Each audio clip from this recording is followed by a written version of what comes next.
When his son fainted from exhaustion at college, Andre Whitaker assumed it was overwork. But a single late tuition email pulled a loose thread in their perfect life. Money he'd sent every month had vanished, replaced by a trail of identical $4,975 withdrawals and glossy photos from his wife's boutique launches. Andre starts tracing numbers through the noise, unaware that each line of code, each transaction, will tear open the family he thought he knew, and force him to choose between saving his child or exposing the woman he still loves. Andre Whitaker brewed his morning coffee with a practiced rhythm. At 47, routines were his anchor. The scent of dark roast filled the kitchen while sunlight crept across the stone counter. As the machine hissed, he thumbed open the family budget app. 2 alerts blinked at the top. First, a debit from a boutique vendor. Second, a banner on the 529 plan. Manual distribution, pending, 1 to 3 business days. He frowned. A 529 was their college savings plan, tax-advantaged and automated. They hadn't queued anything new. Andre set the phone down beside the steaming mug, drew a slow breath, and stared at the granite as if it could answer back. "Checklist stays on time," he murmured. "No spikes, no storms, not before breakfast." The Whitaker kitchen in Charlotte hummed with soft clatter. Celine, his wife, balanced her phone and a printed studio schedule across one knee, jotting color blocks into next week. At 45, Celine ran a dance and film lighting studio out of an old mill space. Nyla, their 23-year-old daughter, scrolled through wardrobe contacts while waiting for her eggs to cool. "Fittings moved," Nyla muttered, tapping a quick reply. "Next Tuesday, cross your fingers the boots ship in time." On the screen, propped against a juice carton, Micah, 20, blinked in from Boston, his face grainy in bad dorm lighting. "I'll skip lunch out today," he said lightly. "Cards light anyway." Andre caught it, but didn't flinch. "All good?" Celine asked, glancing up. "Looks that way," he answered, smiling at no one in particular. By 9:45, Andre was at his office downtown, sleeves rolled, printer humming behind him. His phone lit up again, same 529 banner, but now it included a note: manual distribution, outside academic cycle. That wasn't standard. Below it, account metadata showed limited POA signed 2021 for admin tasks.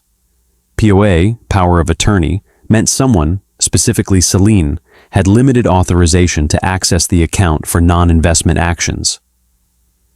He tapped a screenshot, toggled the server time overlay, and saved it to a secure folder. Then he dropped the phone face down and turned back to his notes. Micah called near 11, voice scratchy and stretched thin.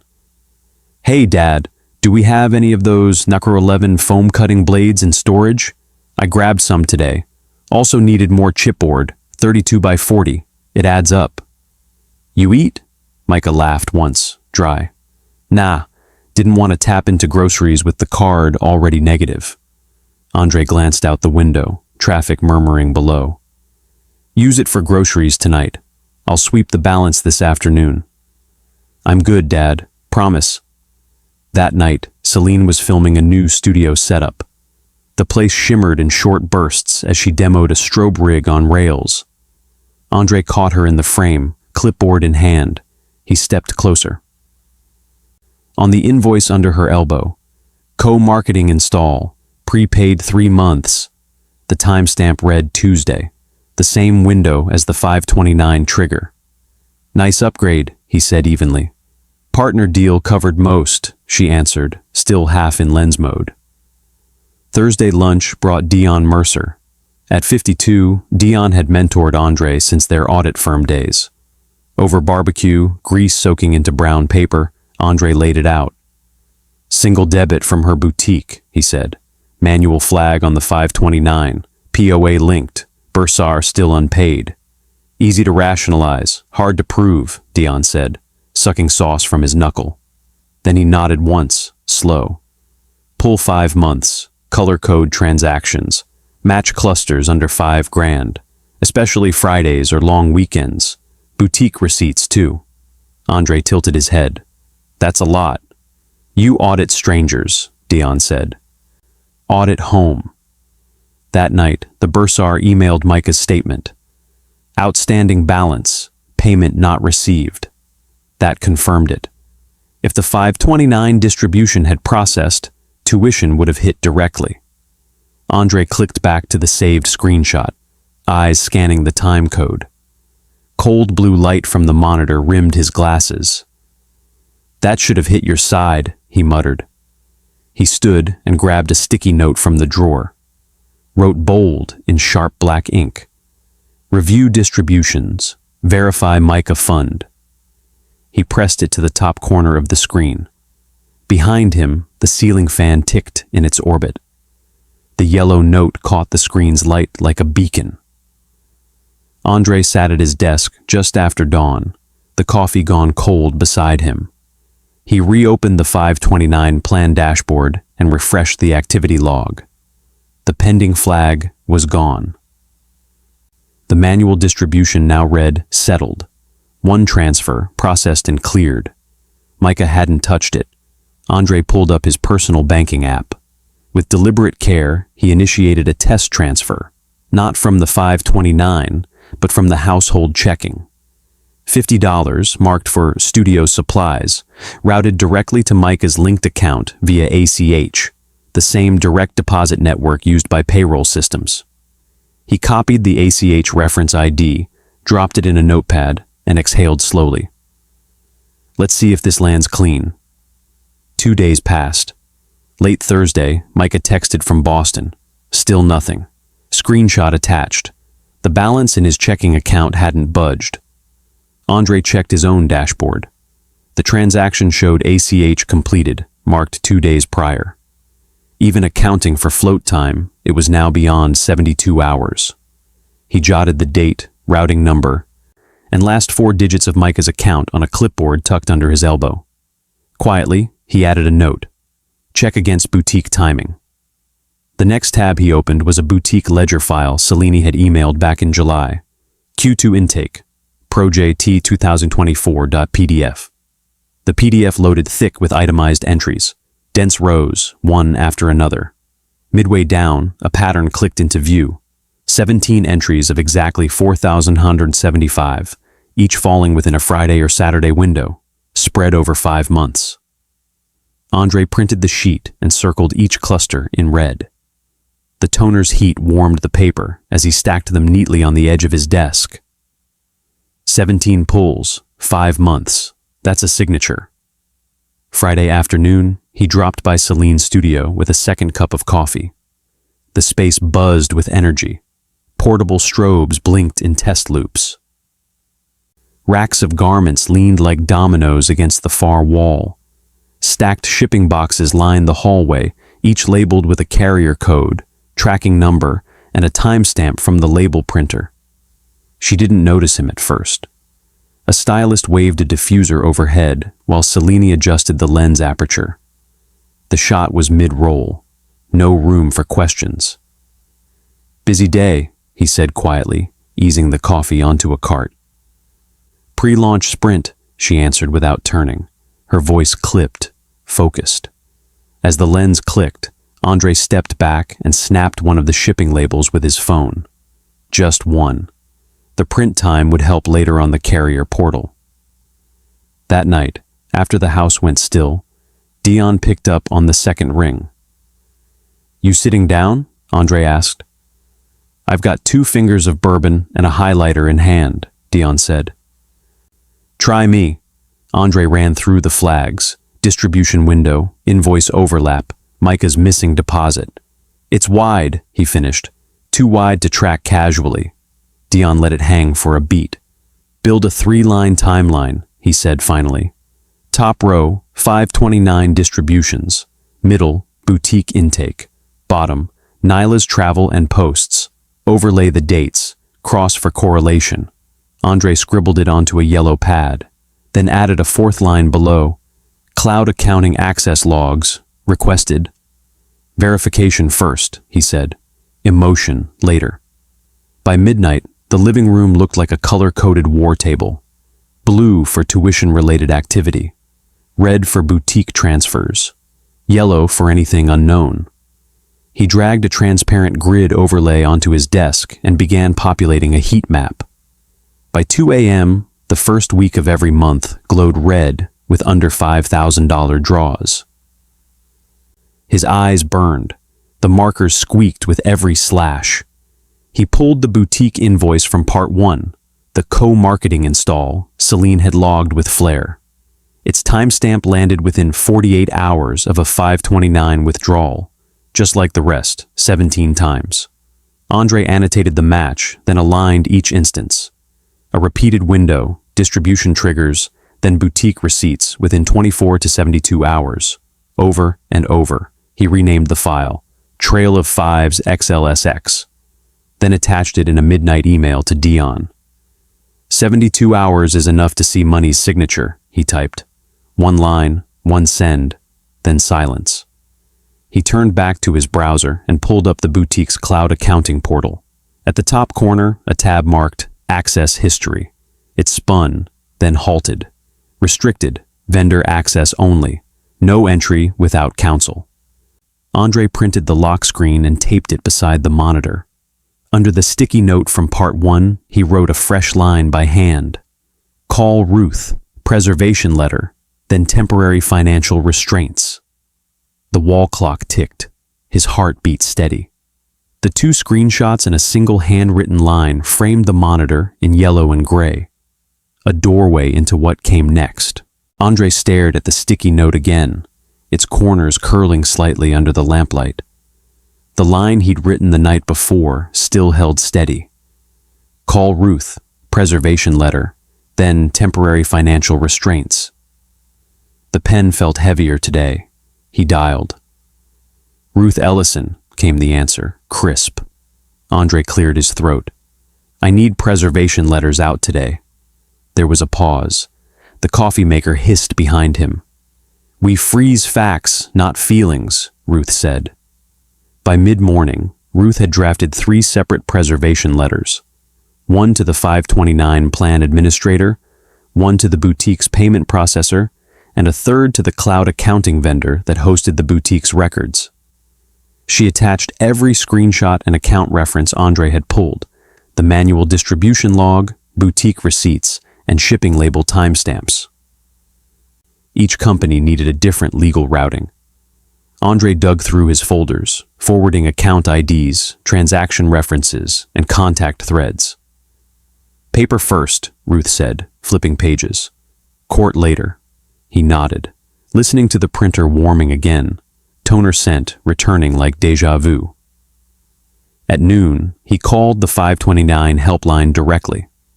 The rep confirmed they'd received the preservation request, but logs tied to individual distributions, IP address, user ID, would require a subpoena ducis tecum, a court order compelling document release. Andre's pen tapped the desk. We're filing that now, Ruth told him over speaker. Let legal doors open legal rooms. She filed electronically that hour. By 4, they had an acknowledgement from the court. Meanwhile, the boutique's payment processor granted partial access through their compliance portal, a read-only summary. There it was, 17 deposits of $4,075, each labeled Whitaker Edu SVEGs. The metadata? Redacted. Only checksums and batch IDs showed. Ruth flagged them for subpoena inclusion. Checksum verified, she murmured, thumbing through the stack of printouts. We've got the shape. Names come with the order. That night, Andre met Dayon again over barbecue. They leaned over a legal pad with timestamps and receipts lined in ink. Each boutique payment followed the same rhythm. Requests on Wednesdays by 3 p.m., funds posted Fridays by noon, always within a 24 to 72-hour pocket, all but one, April. There's no April statement, Andre said. Platform migrated that month. Ask for the archive directly, Dion said. Don't assume it's lost. Andre underlined the gap, then boxed it. Same drumbeat, he said. every month. The next morning, Ruth walked into family court carrying exhibits in duplicate. She filed for a temporary financial restraining order, TFR, an emergency freeze on joint access accounts. The clerk, glancing over the paperwork, asked for a formal case caption and a one-page affidavit summarizing the fund activity. Ruth slid them across the counter. One motion, one page. The rubber stamp came down hard, echoing in the marble. "Expedited calendar," the clerk said. "You'll be notified." By early afternoon, the 529 provider's legal office responded to the subpoena. The full access logs dropped as a CSV file. Andre opened it and filtered entries. There it was. Sublogin Celine W. admin, triggering each of the 17 manual distributions. One by one, the timestamps matched the red zones on his earlier heat map. He saved the file and ran a SHA-256 hash, a digital fingerprint that guaranteed it hadn't been altered. Then he printed a condensed digest with just the essentials: date, time, login ID. "Digital fingerprints in order," he said quietly. That night, the family table felt tight with light. Celine was in good spirits, detailing a surge in boutique orders. "One of our reels hit big," she said, lifting her glass. "That Paris influencer tagged us. Nyla, tell him." Nyla nodded. "Just a micro event, but a good one. Might open some cross-Atlantic collabs." Andre chewed slowly, his fingers curled around the stem of his fork. "Everything okay?" Celine asked, pouring more water. "On schedule," he said, matching her tone. Later, in the quiet, he opened his laptop one last time. He attached the photo of the boutique's shipping label, timestamp in clear view, and emailed it to Ruth with a note.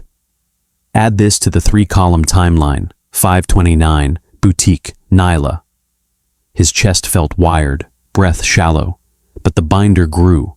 He closed the laptop, leaned back, and repeated once, under his breath, "Evidence first." The sticky note still clung above the monitor. Below it, now, sat a copy of the court docket. 2 frames of the same decision, side by side under lamplight. The judge signed the order just after noon. Ruth's text arrived 3 minutes later. "TFR granted, effective immediately. Financial institutions and the 529 plan received notice through electronic dispatch." Andre stood outside the courthouse, keys loose in his palm. The gavel's echo lingered somewhere in his mind. Ruth's voice had landed cool as stone. "She'll feel it within hours." He drove straight home, tires humming against warm asphalt, trying to beat the fallout to his own front door. At 2:47 p.m., Celine's phone buzzed. "Transaction declined. Account restricted per court order." She froze in the studio loft, the ring light still aglow behind her. Another buzz. Her face paled. She dialed. The line picked up on the 3rd ring. "Did you change the passwords?" she asked, voice cracked by something deeper than surprise. Andre's window was down. Wind rushed in behind his reply. "Bank protocol. We'll talk tonight." At the house, he stepped through the garage and into the office. The printer had already cooled, but the scent of paper still hung in the air. The final pages of the timeline, 3 columns tracking 529 distributions, boutique deposits, and Nyla's expense trail, waited on the tray. Each one was time-stamped, server-logged, and cross-referenced. He punched the 3-ring binder shut. The label on its spine read, "Trail of Fives." Click. "Dinner for 4." Micah joined by speaker from Boston, propped against the breadbasket. Plates clinked. Conversation coasted on small waves. Nyla's portfolio shoot, Celine's real engagement, Micah's studio revisions. Andre waited. When the last fork set down, he opened the binder. Pages spread wide across the table like a map no one wanted to read. The room stilled. 17 distributions in 5 months, he began. Everyone lands in the boutique account. He flipped a page. The printed access log showed sub-login activity. 529 provider records show manual triggers by the admin account, Celine W. Admin. Across the table, Celine's eyes flicked, once, toward Nyla. Andre stayed steady. Micah's voice, distant and metallic through the speaker, cut the silence. "Mom?" Celine sat straighter, but her hands tensed. "They were temporary loans," she said. "Short-term pivots. Brand exposure benefits everyone." Andre heard Ruth's warning echo back. Misuse of a 529 not only risked tax penalties, but could damage future eligibility. He slid a processor report across the table. "This descriptor says Whitaker Edu SVGS. Every cent labeled education was redirected to Project T marketing. Checksums match." His tone didn't rise. "Not a loan, diversion." Nyla shifted in her seat. She thumbed through her phone, quiet at first, then more urgently. Her eyes scanned receipts, flights, styling fees, wire transfers. She tapped open a transfer email.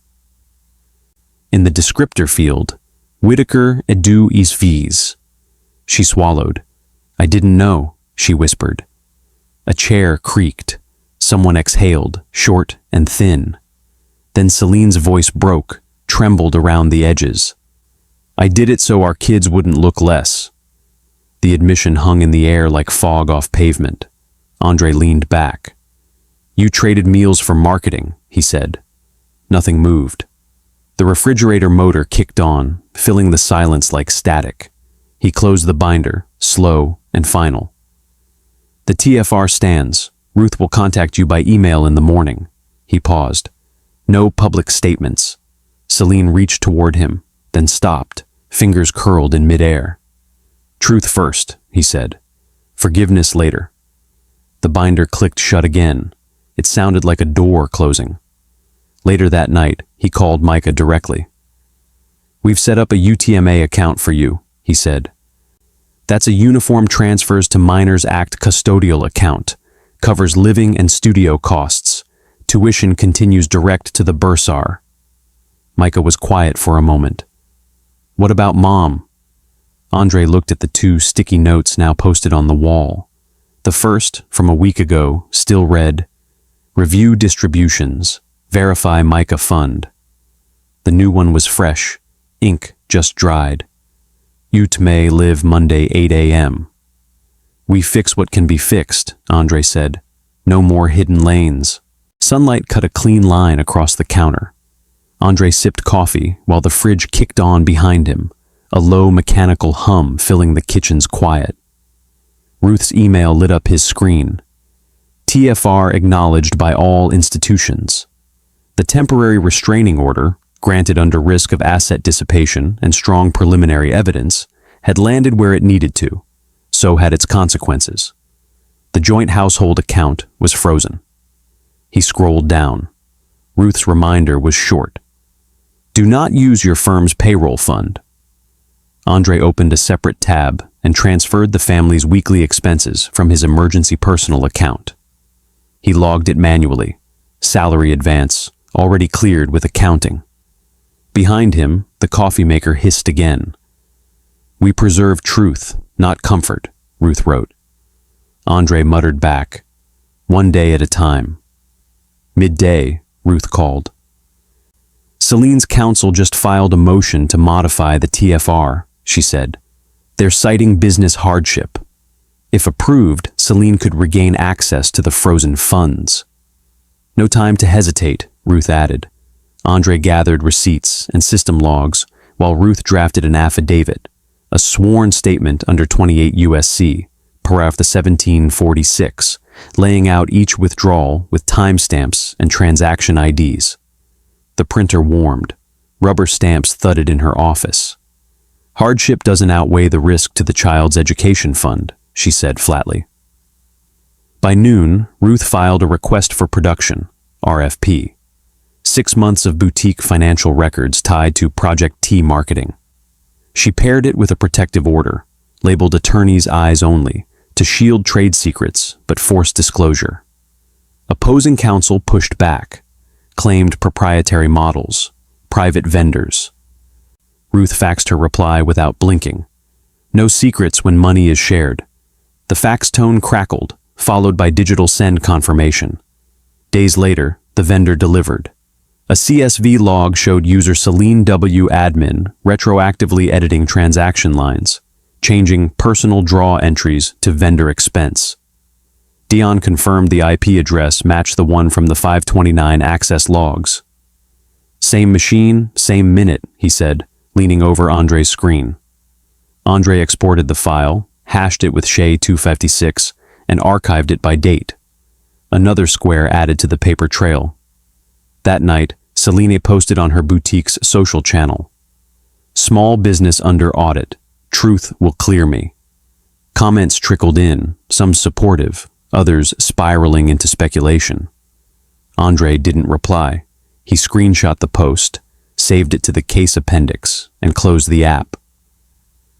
Noise isn't evidence, Dion said. 2 days later, the April archive landed. The vendor had dug it from a backup node. One transaction from that month showed a reversed distribution, mirrored by a boutique ledger entry tagged manual adjustment. The loop was now complete. Andre wrote the audit note in clean block letters. Conversion trail complete, 529, Whitaker edu svex invoice. The printer chugged. He underlined it once, hard. Later, Ruth forwarded a message. Celine's attorney offering $25,000 to restore family harmony. Ruth's spreadsheet showed damages over $200,000, lost principal, interest, and hours logged on forensic accounting. Andre stared at the number. The phone buzzed against the marble counter. He silenced it.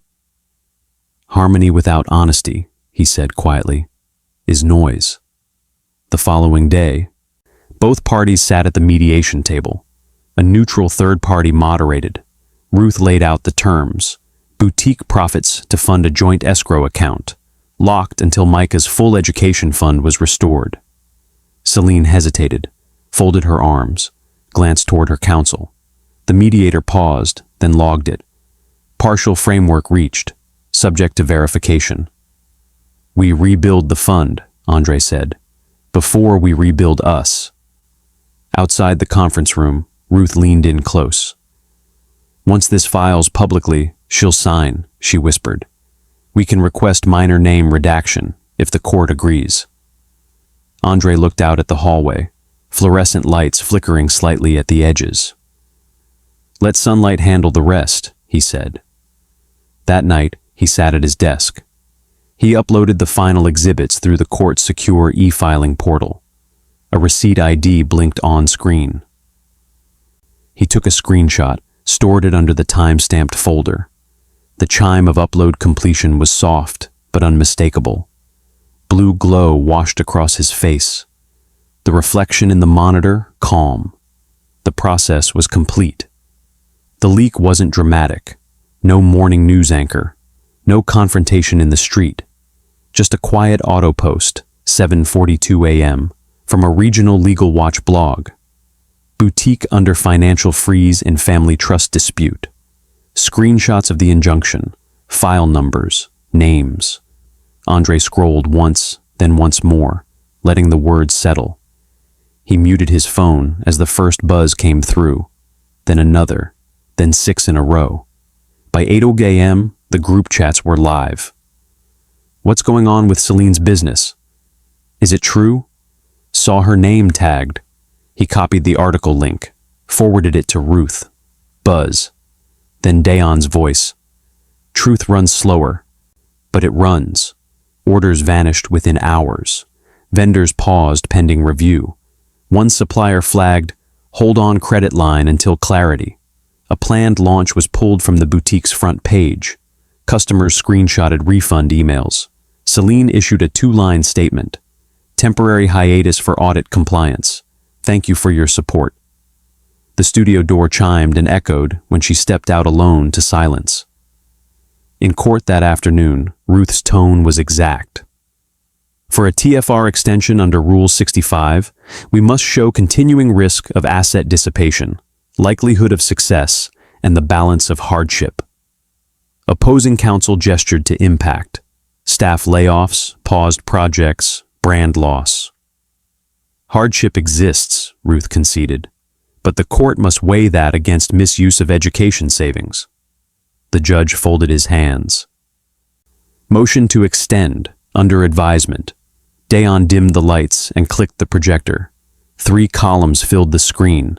529, Whitaker Edu SVs, Project T Marketing, Personal Use.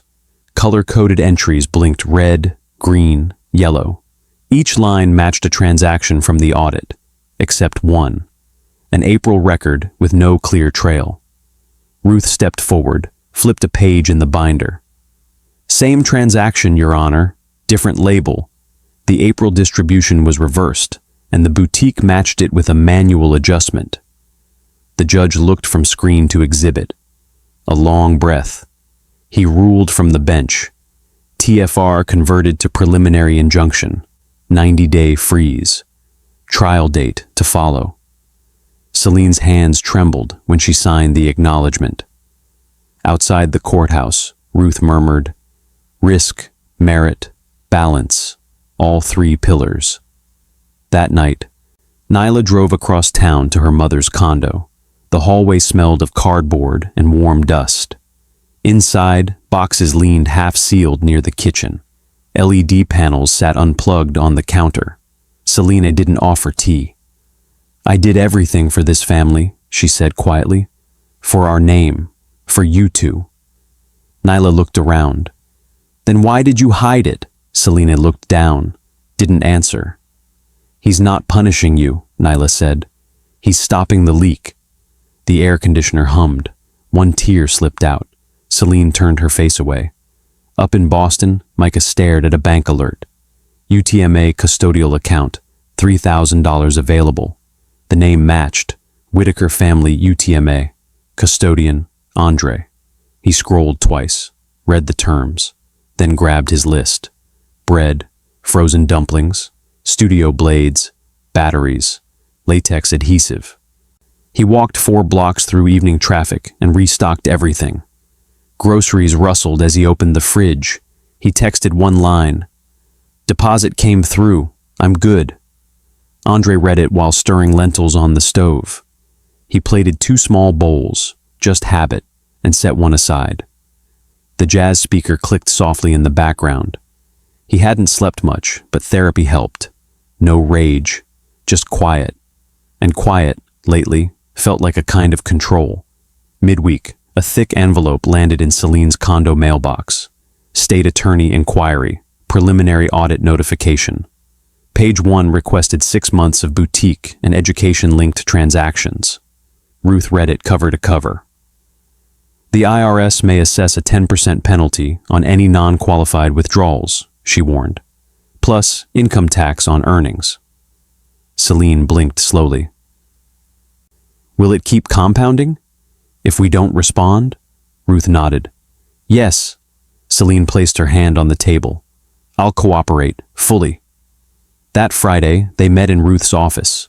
Neutral ground, glass walls, steady clocks. The escrow agreement sat between them, terms pre-filled. All net profits from Project T, redirected monthly to Micah's fund. Third-party oversight, monthly reconciliations, no early releases. Celine signed first. Her hand shook as she dotted the final I. Andre signed next. No glance, no hesitation. Pen click. Paper slid into the folder. Ruth closed the binder. Now the numbers can start healing. They stepped outside together. A light drizzle misted the sidewalk, tapping soft against the metal edge of the binder. Andre paused, raised his face toward the rain. Didn't flinch, hands unclenched at his sides. That night, he called the kids. Micah answered with his screen already facing a row of foam models. Double density worked, he said. No curl on the edges. Nyla joined from her car, a gallery pamphlet propped on the dash. They offered me a solo corner, she said. No favors. I paid for the space. Andre nodded slowly. Silence stretched. Then soft laughter from Micah. "We're weird," he said, "but we're still us." Andre smiled. "Different roads," he said. "Same family." Later, he sat alone at his desk. In the lamp's low glow, 2 sticky notes waited. One read, "Evidence first." The other, "Rebuild with light." He snapped a photo, saved it to the binder folder, then reached forward and turned off the lamp.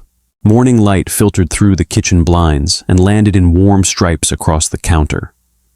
Andre Whitaker leaned over the reconciliation report resting beside his mug. The first deposit had hit Micah's 529 plan, his son's education fund credited at last. The form read, "Escrow, Whitaker, 529," in crisp type. He traced the line with a fingertip, heart pounding quiet and steady. He placed the paper in the filed tray and whispered to no one but himself, "Step 1 done." The coffee dripped still. The printer hummed low in the background like a distant engine of change. Yet the doubt sat beside him. Would healing follow money? Could routine rebuild what secrecy broke? He closed the report folder, tucked it away, and exhaled. Across town, Celine Whitaker supervised the clearance sales in her South End studio turned retail liquidation space. The signs read, "Final week, Jiash audit closeout." A barcode scanner chirped over folding racks of designer samples, once prized pieces now marked down. The echo in the shop was muted, footsteps less frequent, excitement quieter, pride bruised but unbowed.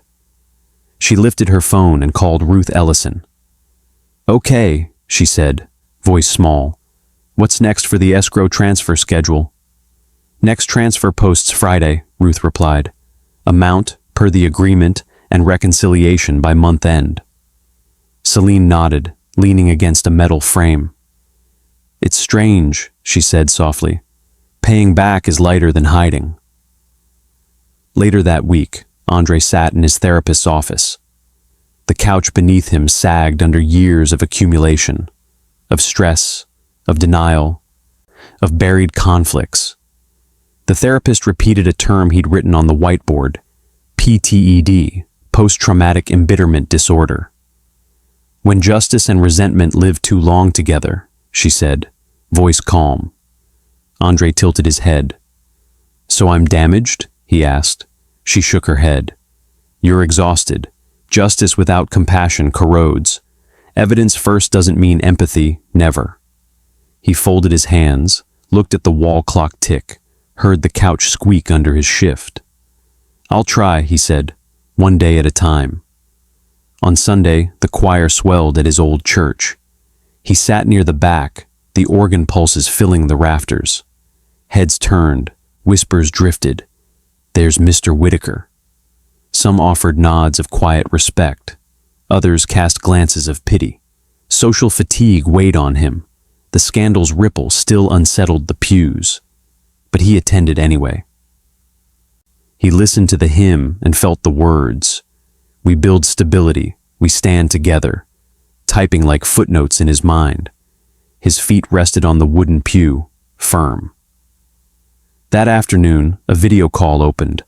Micah's face popped up against the backdrop of foam core models and mechanical clamps in his Boston apartment. He held up a miniature architectural model titled Bridge 72, crafted from recycled foam, lanky spans, clever cantilevers. "Dad," he said, "I built balance. That's the assignment." Andre smiled, the sound of a blade snapping, laughter over the connection. "You built balance, son. That's the assignment." He beat his hand against the table once. Meanwhile, Nyla curated her first gallery show, titled Transparency. The crowd gathered, cameras flashed, art hung in clean white frames. Reporters asked about her family. She smiled, poised. "Art explains enough," she replied, and she meant it. The glimmer of independence lit her eyes. In Ruth's office, on clean legal paper, the consent decree lay ready. The language was cold. Parties agree and hereby consent. But Andre added one sentence in his own handwriting. Funds restored to the beneficiary. All parties commit to educational continuity. Keyboard keys clicked. Printer fed the final pages. The final hearing arrived. The judge reviewed the decree. The preliminary injunction dissolved. In its place, a final order of restitution. Celine's hand trembled as she signed the last page. Beside her, Andre signed with a steady hand. Order satisfied. Case closed, the judge declared. Outside the courtroom, the wind drifted across the steps. Celine looked at him quietly, voice barely above the swirl of air. "Thank you for leaving me my name." Andre paused. The words hung between them. He could have recalled decades of damage, but instead, he replied, "Names recover slower than balances." The wind picked up. Papers rustled. Home again, he placed the closed binder, trail of fives, in a drawer. The lock clicked shut. The temptation to reopen it, to relive every timestamp and audit sheet, rose briefly. He ignored it. Faint jazz drifted from the speaker. In the lamp's glow, 2 sticky notes remained on his monitor. Evidence first. Rebuild with light. Edges curling, ink still sharp. He snapped a photo, saved the image, then reached forward and powered off the lamp. Darkness settled across the room, and in that quiet, he felt the ledger closed, the track laid, the current reset. He understood now. Restitution did not erase the past. Accountability did not diminish the pain, but rebuilding, steady, moment by moment, did promise a different future. For him, for Micah, for Nyla, for the name they carried. And in the hush of evening, there was something like peace. A single postcard arrived from Boston, light enough to flutter in his fingers. On the front was a minimal sketch of a bridge. Long span, clean lines, a single arch called proof of structure. Andre Whitaker peeled the envelope, the paper rustling softly in the morning light. He pinned the postcard above his desk, right next to his computer screen where the old sticky notes still clung. No fanfare, just the quiet certainty that something real now hung there. Later that afternoon, Celine rented a small room 2 blocks from the studio. The walls were bare and the floors tiled cheap, but the chalkboard at the front held promise. She gathered a group of local teens around folding tables and opened with the line, "Numbers remember everything." They blinked at her, uncertain. She cleared her throat. "Today we learn basic bookkeeping," she said evenly. She drew a transfer form and wrote in bold, "Label every transfer. Know its purpose. Know its path." Her self-doubt hovered in the back row like an uninvited guest. But she used her story, her own mistakes, as caution rather than shame. Chalk scraped the board, white dust swirling. One teen raised a hand. "What happens if you don't label?" Celine paused. "Then someone else defines the label for you." She looked out toward the kids. "And you may not like the label." The chalk squeaked. The lesson held. That evening, Dion dropped by Andre's house with a cooler full of ribs and a grin that let no tension linger. Andre resisted nostalgia. He'd spent months auditing his life instead of remembering it. But the smell of grill smoke drew him into the porch anyway. They sat in old folding chairs, shoulders relaxed, the ribs between them on a small table. Laughter rumbled like thunder when Dion said, "You audited life and passed." Andre cracked a smile. The night air cooled. The smoke blurred the edges of memory into something softer. Then Ruth called. Her voice was tired but firm. Escrow balance fully restored. Case file archived. Andre leaned back in his chair. Paperwork fatigue and months of filings threatened to numb him, but he had one request. "Send certified copies for family records." He heard the printer beep through her phone speaker. The long audit was finally boxed, and he asked for control over the archive, not its oblivion. He signed into his consulting account that evening and made a transfer.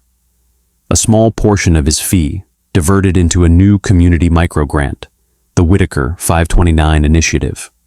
Target: students of color entering architecture or design. Memories of scarcity flickered, the transit card negative, the foam blades in Boston, the skipped lunch. He tapped the keyboard, notification chime quiet but real. Funds committed, he muttered.